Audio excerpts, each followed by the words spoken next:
Hi everyone, and I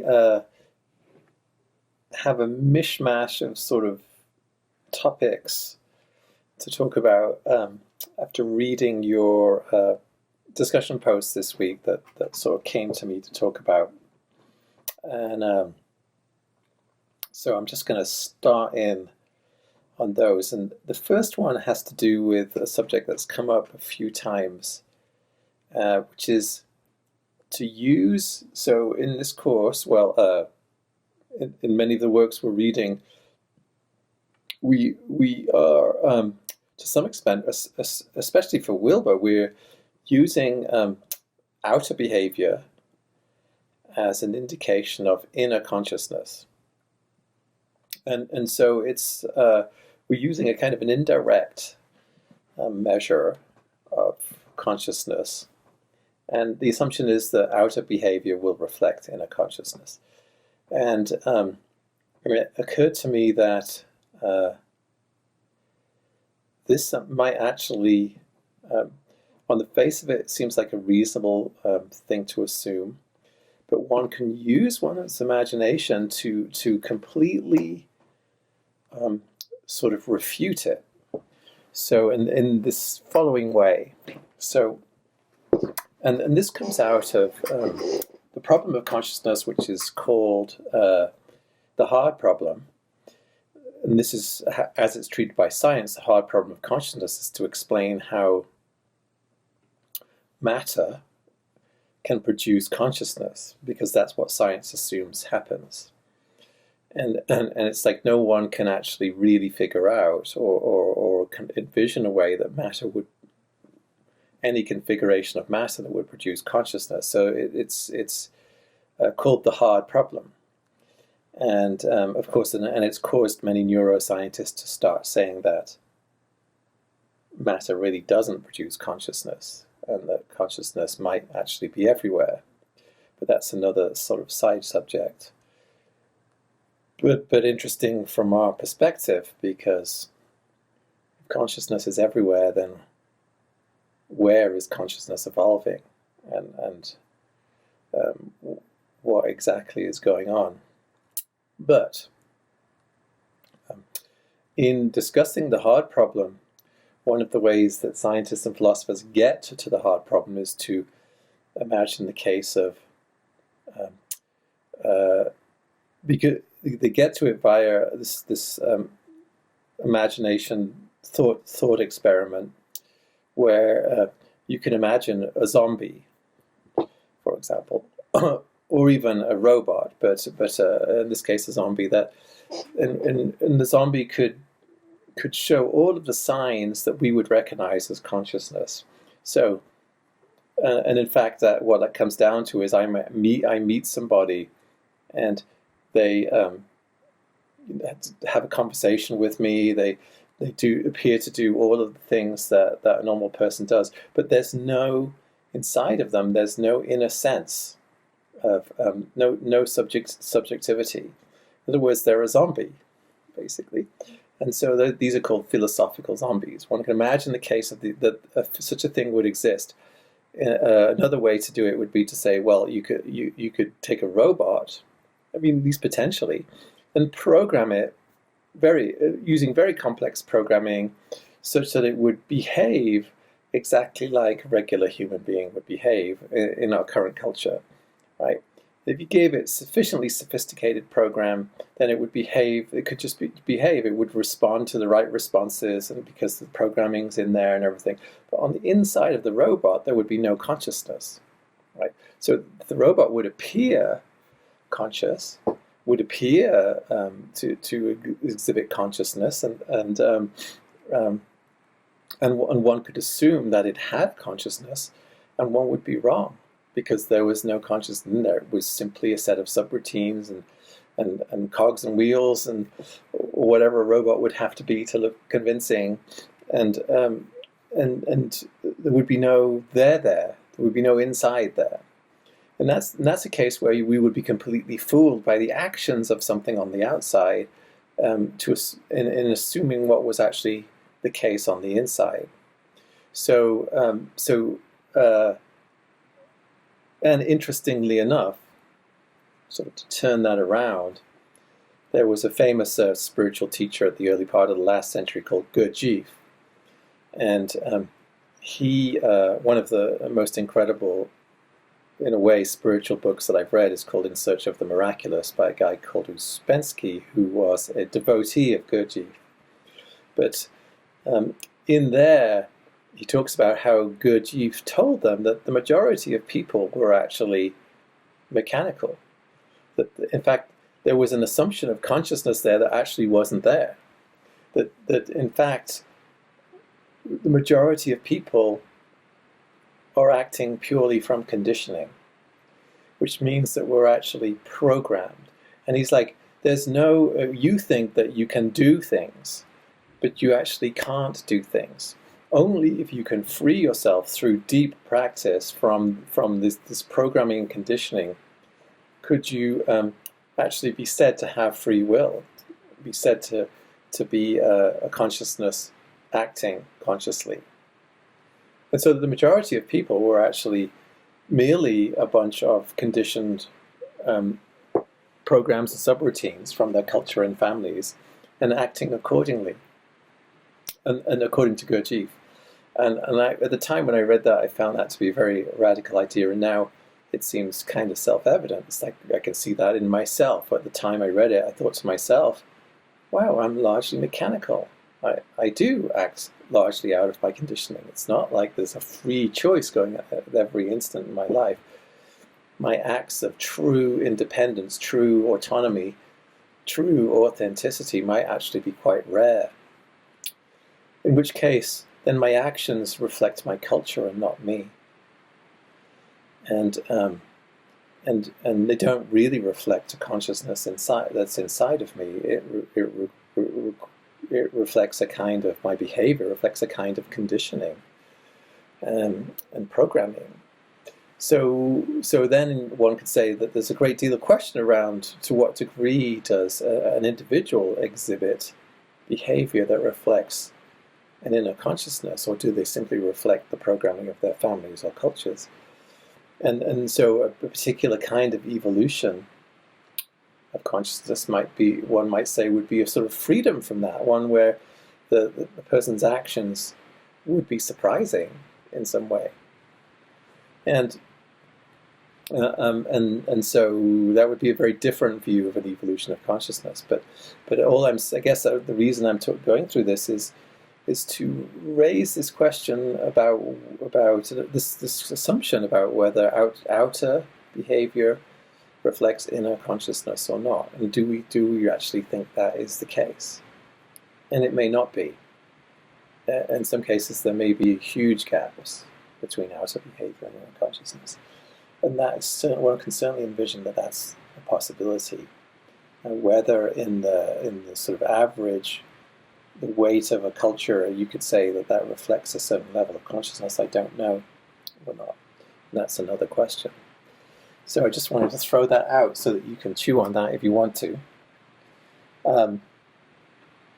One of the other things is, along these lines actually, is that, the idea of worldviews has come up. So the idea of worldview features very heavily in my science and spirituality course, because I feel that we as a culture have a worldview that has been heavily colored by science and technology, and that is something we have to be able to step out of, that worldview.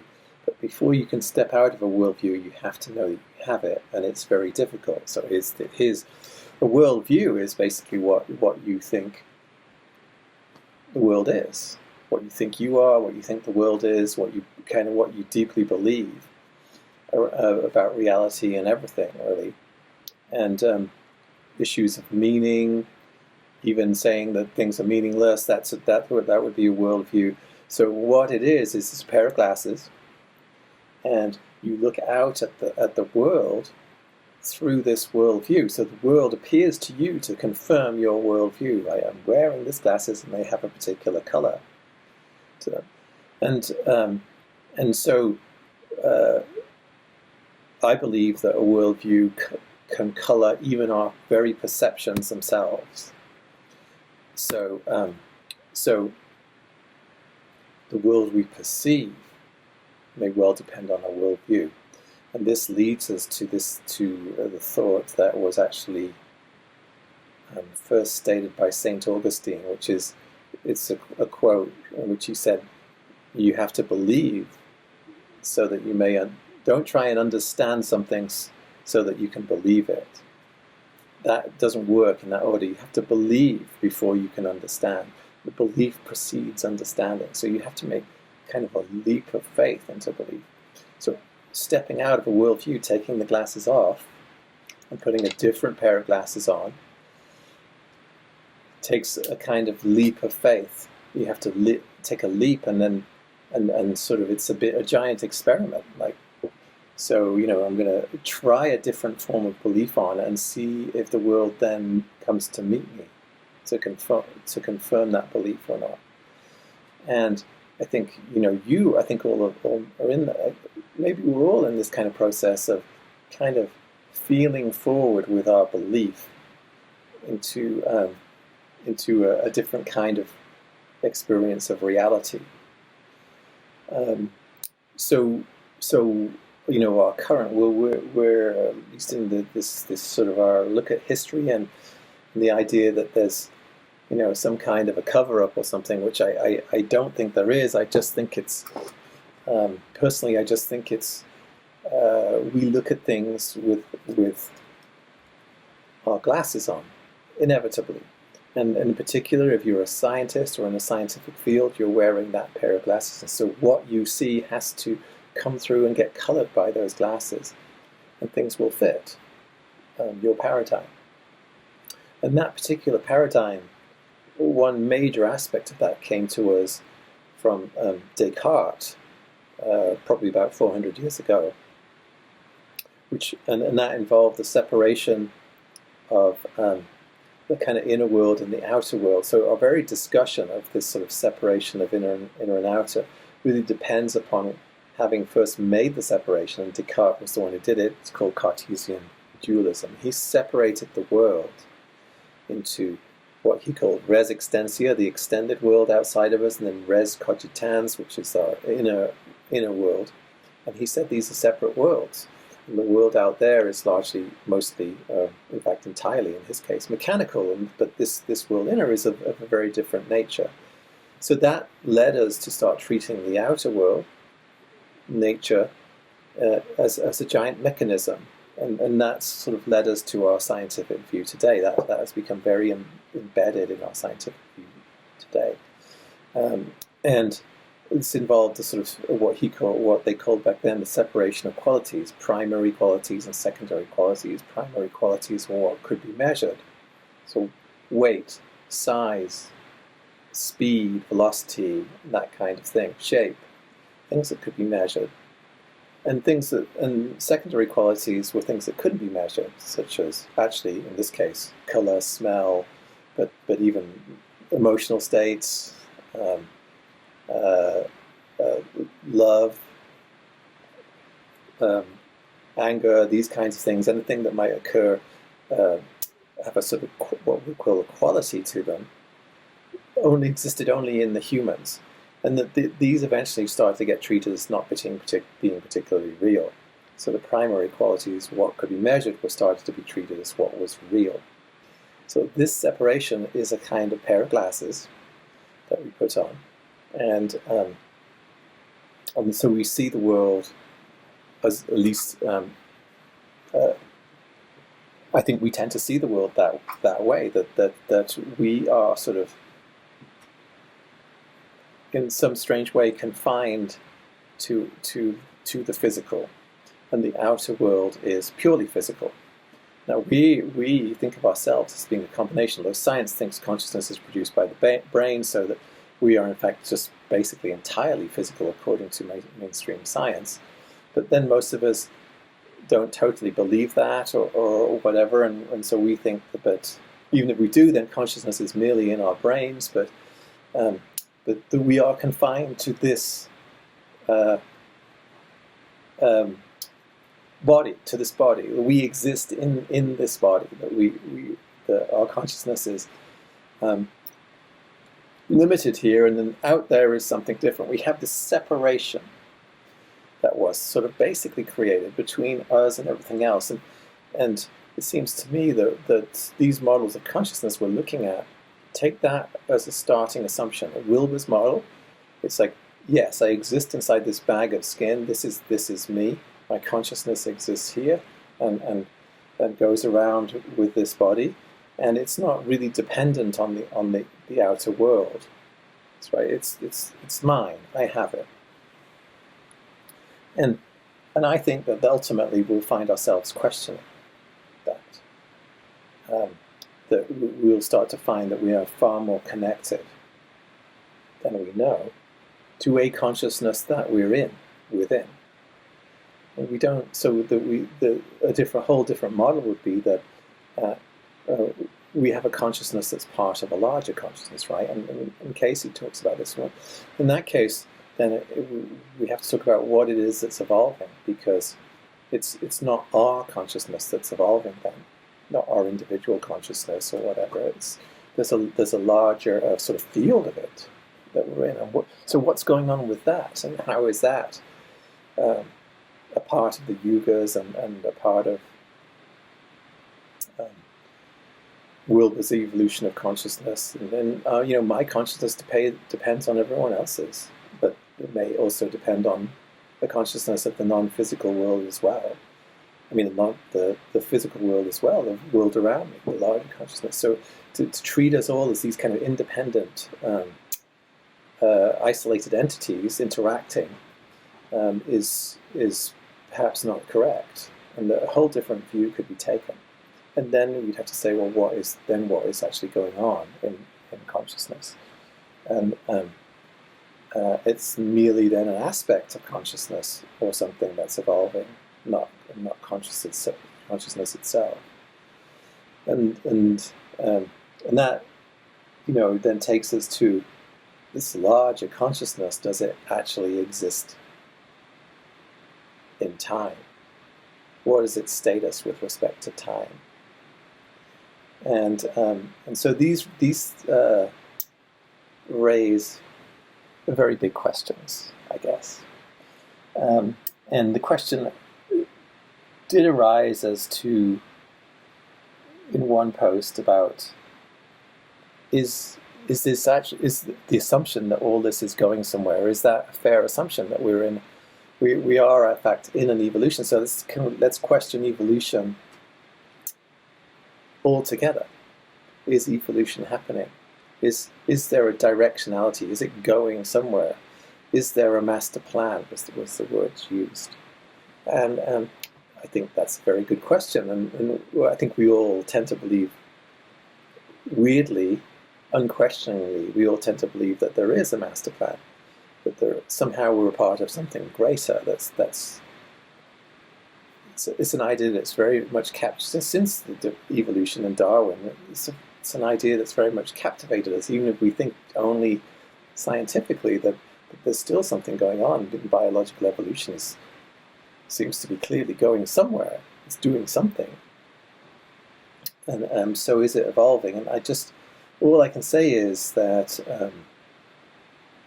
first of all, the idea of evolution, I think, was inevitable.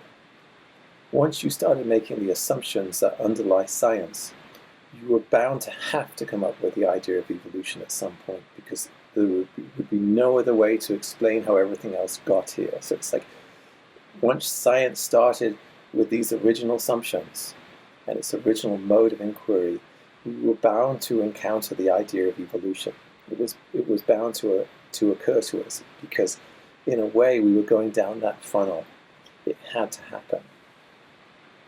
And because the very idea of progress itself came to us through science. We didn't have an idea of progress towards something or anything before the scientific revolution, right? There was just life.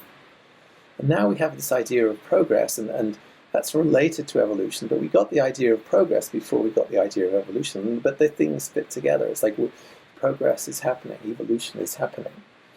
And so I do think that this has to be questioned, and I don't think that one can in so many of the discussions we're having, I don't think that ultimately the appeals to the evidence are going to convince us one way or another, because the evidence is thin or sparse, has been interpreted in different ways, and that kind of thing. So I think we have to look deep within our own consciousness and our knowing to try and see if we can connect to some kind of sense of intuition of change, intuition of evolution inside of us, to see if it's there. And we can only answer it from there. And I've my deepest experiences tell me that something is going on here, right? So, and I'm not going to say more about it, although I could. But it's like my deepest connections have been to a very deep intelligence that's present in all things, and that something is going on. It is doing something. The greater intelligence is doing something, and I think that was probably Wilber's original inspiration, was because of some sense of that. It's like something's going on here. I can feel it. And then the question is, well, then we can talk about what it is that's going on. But I think that the idea that there's something happening is, I think I at least personally have find that in my deepest experiences, that it's there, that something, that there's a greater intelligence that is doing something that's going on. I'm part of it. So, and perhaps questioning it, even our ability to know what that is might be very limited.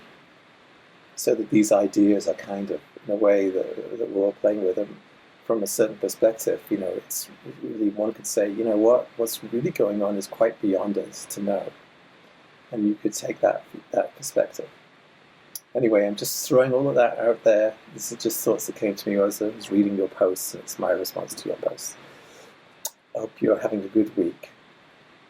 And I want to pose a question to you about next week, because I'm looking ahead at discussion post questions and wondering about changing not this week's discussion post question, but next week's discussion post question. Because I'm wondering if we want to, if making discussion posts about these historical evidences is remaining interesting to us, or if we'd rather talk more personally than that. So I'll throw that idea out there in an email to you guys. Okay. Hope you're having a good weekend, and we'll be talking more very soon. Okay, bye.